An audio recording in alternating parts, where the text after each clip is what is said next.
आना की तरफ से एक्चुअली आपको शॉल प्रेजेंट करना चाहते हैं इस फैमिली फैसिलिटेट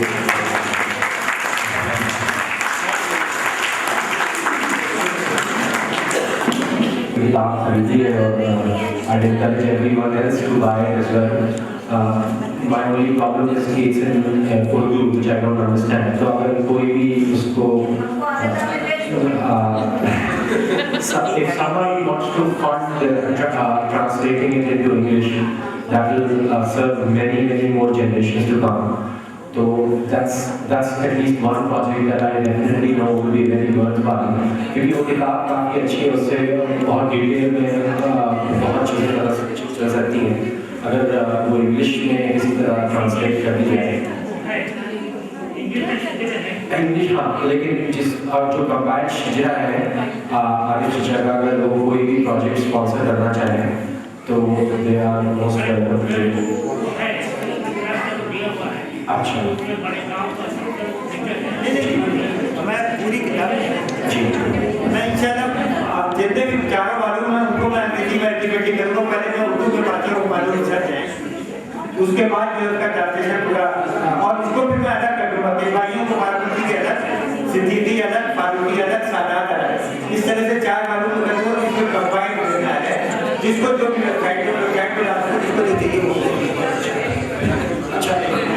थोड़ा और समझने के लिए specially for my generation Kashi बिलवा जिन साहब को हम काशी बिलवा के नाम से जानते हैं और जिनके नाम पे हम लोग का सरनेम पड़ा है, तो सबसे पहले तो आपने बिलवा का रूट वर्ड बताया था, वो आप रिपीट करेंगे कि बिलवा क्यों नाम पड़ा?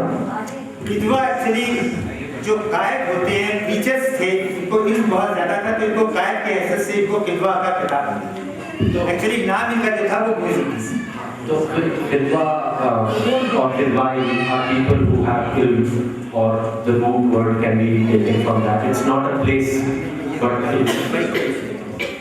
और मेरा ख्याल ये कि जो बिलवाई लिखने की वजह हुई है कि जमींदारी में जो लोगों में आपस में बंटवारे जो हुए मुसलमान कायम हुए, तो यहाँ पे जो वो खानदान जो हिंदुस्तान से बाहर से आए थे, चाहे वो सादात के रहे हों, चाहे वो अरबी हों, चाहे फारूकी, चाहे सिद्दीकी।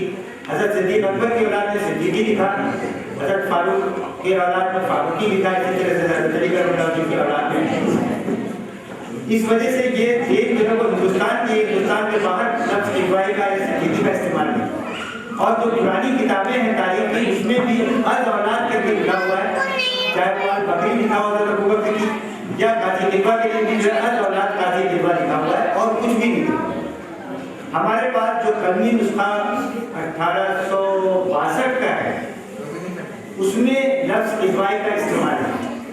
अब वो नकल किया गया कहाँ से 1896 में वो किताब मुकम्मल हुई है शिजरों पे ही है, क्योंकि उसमें बाहर के बहुत से शिजरे हैं, उससे भी मैंने काफ़ी इस्तेमाल अपना फैज़ हासिल किया है और उसमें ज़रूर मिला है कि, लेकिन हमको मेरा अपना जो ख्याल है वो यही है कि जो जमींदारी के मुकदमात कायम हुए उसमें जो है इसको आइडेंटिफाई करने के लिए कि ये किस कबीले से ताल्लुक़ रखते हैं, इनके सरनेमों में इस तरह से यहाँ हिंदुस्तान में ये बिलवा लफ्ज़ जो है ये फारसी डिक्शनरी में पाया जाता है पुलवा, और पुलवा जो है उसका रूट उसमें लिखा है कि अरबिक है और जिसके मतलब है लीडर या पिलर या स्ट्रेंथ। तो उससे कुतुबुद्दीन बन जाता है लीडर ऑफ द फेथ। अच्छा वो जो है तो हम लोगों के पास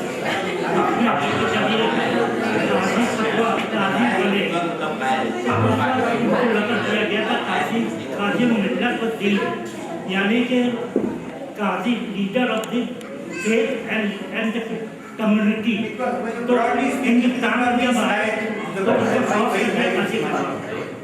अच्छा, तो हम लोग का बिलवाई का रूट वर्ड है which is comes from leader। अच्छा, दूसरी बात ये कि मोइज़ुद्दीन और किस ईयर में वो टर्की के अराउंड से मेरे पास जो है वो हिजरी में दिया हुआ है, तो 515 हिजरी उनकी विलादत लिखी है कि शाही महल में ये पैदा है और 537 हिजरी में इन्होंने टर्की छोड़ दिया क्योंकि अपने छोटे भाई जो कि शरई जिंदगी नहीं गुजार रहे थे, गैर शरई गुजार रहे थे, उससे खफा होकर उन्होंने टर्की को छोड़ा। 37 हिजरी में 620 जोड़ दिए, करीब 1135-40 के आसपास का,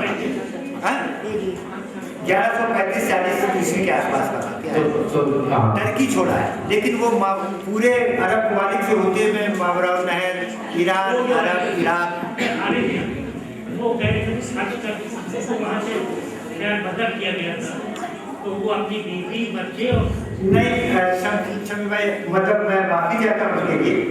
तारीख अबू सईद जिन्होंने तारीख अबू फतेह का रेफरेंस दिया है, वो किताब हाटा खबतनी में इत्तिफाक से मौजूद है। उसमें उन्होंने ये लिखा है कि उन्होंने अपने छोटे भाई को और किसी को बताया नहीं, खामोशी से उन्होंने टर्की छोड़ा। वही चीज़ मैंने अपनी किताब में लिखी, क्योंकि जो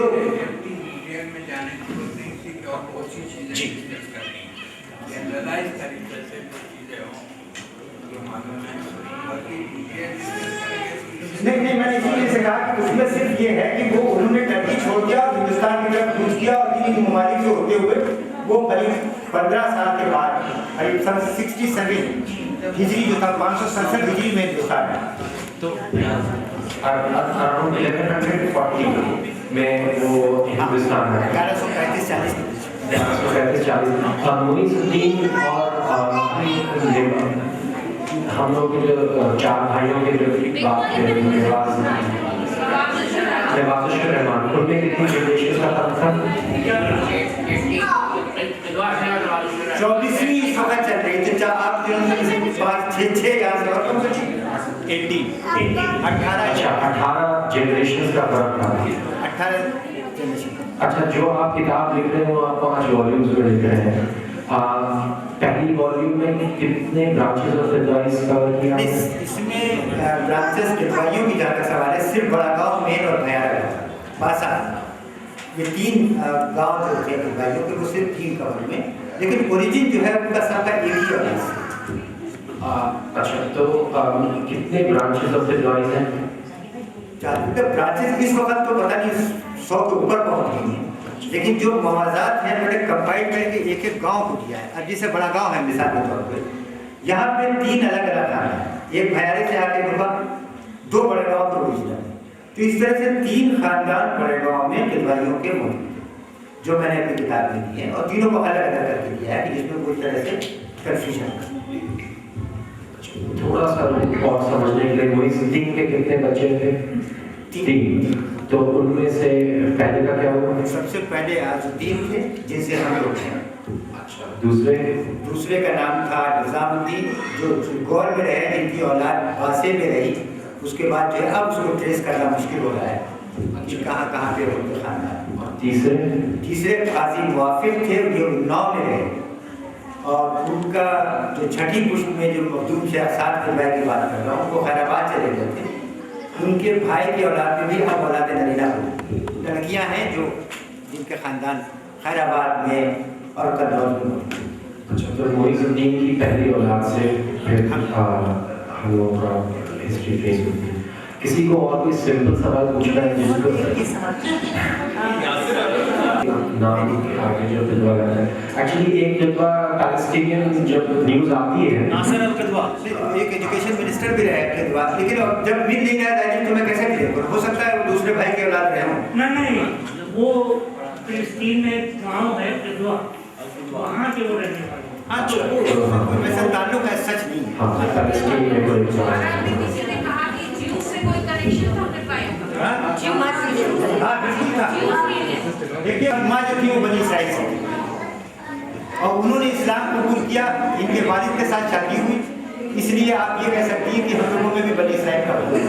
इसी वजह से जो इल्म में इतना ज़्यादा हम लोगों को मिला, वो उसकी शायद वजह यही हो चुकी है। अल्लाह ताला ने कलाम पाक में फरमाया है कि बनी इसराइल को मैंने इल्म दिया है, शोहरत दी है, और इनकी आबादी में तरक्की की है, तो आज अल्लाह में आपके साथ ये है कि वेस्टर्न इंडिया की जो बड़ी मुस्लिम फैमिलीज हैं और जो पठान फैमिली है, तो अभी तक वो मेरे ख्याल से जहांगीर के टाइम में ज़्यादातर पठान लोग यहाँ पे माइग्रेट किए थे, तो उनके फीचर्स अभी तक डिस्टिंक्ट है, बिल्कुल अलग है आम पॉपुलेशन से। पर ईस्ट यूपी में आप किदौरी में आप देखें तो इस फीचर्स बिल्कुल लोकल लोगों के फीचर्स हैं, तो कितना लोकल एसिमिलेशन हुआ है। जो खानदान जहांगीर के ज़माने में आए थे, उन लोगों ने अपने खानदानों के बाहर शादियाँ नहीं। हम लोगों ने जो है अपने बराबर के दूसरे कबीलों में भी शादियाँ की, चाहे वो सिद्दीकी हो, चाहे सादात हो, चाहे खान। इस वजह से हम लोगों में वो आइडेंटिटी जो है आज मेंटेन नहीं है जो आपको इन लोगों में यूसुफ ज़ई खानदान है या जलीली और खलीली खानदान है, इनमें जो है नहीं इनमें उसकी वजह ये चूँकि वो लोग भी साहिब हिजरा हैं, लेकिन उन लोगों ने कभी भी शादियाँ अब आज के दौर में आकर थोड़ी बहुत होने लगी हैं, वरना एक स्टेज ऐसी थी कि वो लोग अपने कबीले के बाहर शादी ही नहीं करते। इस वजह से उनकी आइडेंटिटी और नात नक्शा जो था वो मेंटेन रहा, और हमारे यहाँ क्योंकि आमेजिश होती रही, चाहे वो सिद्दीकियों में हुई हो चाहे फारूकियों में हो, इस वजह से हमारे में जो है वो दूसरों के जिनिस जो है वो भी शामिल हो गए आज हमारे सामने। तो अगर कोई भी देखना चाहे तो वो कर सकता है, even if it's not in English, मुझे नहीं समझ में आती लेकिन मैंने definitely because someday at least it will prove useful. और आईएफजे चैनल्स के थ्रू मुझे अपने हिस्ट्री दिखाई थी, तो at least he could place it because he could read it. तो आई थिंक ये काफ़ी इंटरेस्टिंग किताब होगी। अब कोई और फैमिली ट्री के बारे में कोई कुछ बात करना चाहते हैं? शुक्रिया करते हैं आयशा कि आप आए और आप यही रुकिया 3 मिनट, तो अच्छा लगेगा।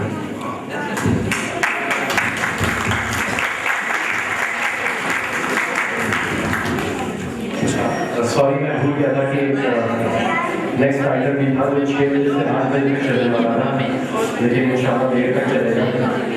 यादें याद आती हैं और शादी अभी ने काफ़ी पहले बुक कर दिया था ये आइटम अपने लिए, तो अब हमें पता चलेगा कि क्या करना चाहिए।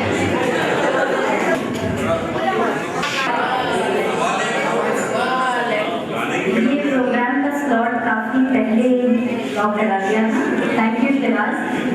और उसका मकसद ये था कि हम लोग साथ बैठ के अपने बुजुर्गों की कुछ बातें शेयर करेंगे, याद करेंगे, वो बातें जिससे आप हमेशा बहुत मुतासिर रहे, या वो बातें जिसको सोच के आज भी आप मुस्कुराने लगती हैं दिन दिन में। तो अभी जितने भी हम लोग साथ में थे, हमारे दादा, परदादा, नगर दादा, सब के बारे में बातें हुई, उन सब का जिक्र हुआ, उन लोगों ने क्या क्या हेलो और जो वैल्यूज हम तक पहुंची हैं उसका भी जिक्र हुआ। अब यहाँ एक चीज़ बहुत इम्पोर्टेंट है जो थोड़ा सा मिसिंग है, तो ये प्रोग्राम के थ्रू हम फिलअप कर सकते हैं। जो वैल्यूज और कल्चर हम लोग तक उसको लोगों ने हम तक पहुँचाया, उसमें सबसे बड़ा हाथ जो वो उनका जो सपोर्ट सिस्टम था, जो उनकी बैकबोन थी, यानी कि उनकी बीवियाँ। मैं बात कर रही हूँ वही सब दादी, नानियाँ, फूफियाँ, जिन्होंने बगैर कुछ नहीं मिलता था, लेकिन फिर भी पर्दे से रह के भी मेरी दादी हमेशा ऊपर ही रहती थी, जो मिलने आया उसको मिल लिया, जो नहीं मिला वो नीचे से चला गया दादा से मिलके। लेकिन बड़े गाँव जो हम लोग के लिए है, मेरे लिए बड़े गाँव मेरी दादी थी। अगर मैं बड़े गाँव को विजुलाइज करती हूँ तो घर और बड़े गाँव की बातें और दादा की बातें बाद में होती थी, पहले मुझे अपनी दादी नजर आती थी वहाँ पे। तो हम लोग वही बातें शेयर करेंगे अपनी दादी नानियों के बारे में, जिन्होंने खामोशी से हम लोगों की परवरिश की, वो वैल्यूज जो मेरे अब्बा को दी और वो मेरे तक पहुँची। I am thankful to my dadi and of course dada. Hello, दादी का कोई जिक्र नहीं आता, बोलने दीजिए, बोलने दीजिए, बोलने दीजिए। क्यों? मजाक नहीं, मजाक नहीं, मोने खाने का मजाक नहीं।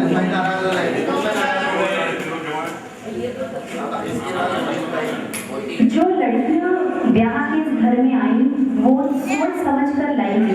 आप कोई भी रिश्ते तय करते हैं सोच समझ के, देख परख के करते हैं। यानी कि हमारी फैमिली में ये बहुत अच्छी क्वालिटी थी कि देख परख के जितनी माशाल्लाह बहुएं आई, कि बहू में से मेरी दादी भी बहू ही थी इस घर की, तो वो सब देख समझ कॉम्बिनेशन हुआ दादा दादी का, वो मेरे अब्बा तक पहुंचा और मेरे अब्बा और अम्मा का कॉम्बिनेशन मुझ तक पहुंचा। So I am thankful to everybody, मतलब खानदान कि उन्होंने इस तरह के वैल्यूज रखे थे कि अच्छी बहुएं लाए और बेटियों को अच्छे खानदानों में भेजा। अगर हम कह रहे हैं वैल्यूज हम तक पहुंची हैं तो उसकी वजह यही है कि सब कुछ देख समझ के हुआ है।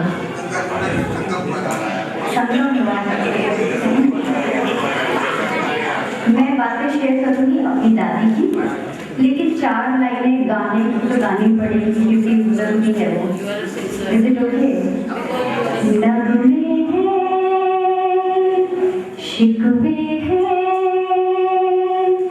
यादें हैं, बातें हैं, बातें भूल जाती हैं, यादें याद आती हैं, ये यादें किसी दिलो जानों के चले जाने के बाद आती हैं, यादें हो यादें।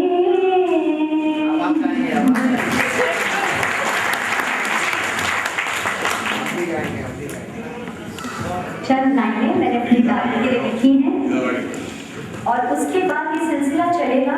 यहाँ पे बहुत से लोग हैं जो अपनी दादी और नानी की बातें शेयर करेंगे। शुरुआत मैं अपनी दादी से करूँगी। कैसरबाग बस डिपो से बांसे की बस पकड़ना, 40 किलोमीटर का सफर तय करके बड़े गांव तक पहुंचना। घर की एक खिड़की पे मेरी दादी नजर आती है, बड़े शान से अपने पलंग पर बैठे हैं, सफेद चुना दुपट्टा ओढ़े हैं, फर्शी करारा पहने हैं, पथराई आंखों में आंसू लिए मुझे गले से लगाती हैं। हाँ, ये वही यादें हैं जो मुझे बहुत याद आती हैं। क्या पकना है, कितना मसाला पड़ना है, हेलो, क्या पकना है, कितना मसाला पड़ना है, सबकी नाक तौल बनाना, एक पलंग पर बैठे बैठे सारा घर चलाना। जब मैं कॉलेज में पहुंची और मैनेजमेंट की डेफिनेशन पढ़ी तो लगा दादी बगैर पढ़े लिखे मैनेजमेंट चलाती थी। सब उन्हें दुल्हन अम्मी के नाम से पुकारते थे, उनसे मिलने उन्हें सलाम करने जरूर आते थे। खिड़की पर बैठे बैठे दुनिया की खबर रखती थी, को आवा को गवा सब पे नजर रखती थी। सड़क पर गुजरती दुल्हन की डोली उन्हें फूट फूट रुलाती थी। नौटंकी में नैना मजनू से बिछड़ी तो दादी को नींद नहीं आती थी। हाँ, यही वो यादें हैं मेरी दादी की जो मुझे बहुत याद आती हैं। Thank you very much.